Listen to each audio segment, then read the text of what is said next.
Last year before last year వాస్తవంగా Russia Ukraine యుద్ధం ఆగిపోవాలి.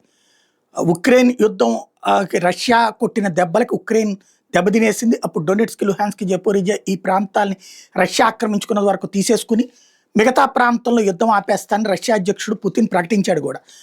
దాదాపుగా జెలెన్స్కీ మాత్రం అప్పుడు కొంచెం ఎక్సెక్కాలాడాడు కానీ లేదు లేదు నేను అట్లా లాక్కుంటానని.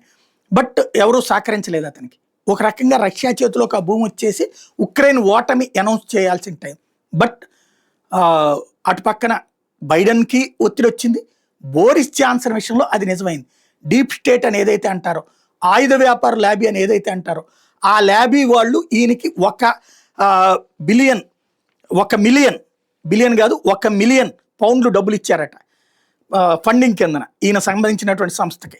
అది తీసుకున్నాక ఉక్రెయిన్ అధ్యక్షుడిని పిలిపించి నువ్వు యుద్ధం ఆపబాక, ఎట్టి పరిస్థితులు చేయి, మేము అండగా ఉంటాం అని అప్పట్లో బ్రిటన్ పెద్ద పెద్ద ప్రకటనలు చేసింది.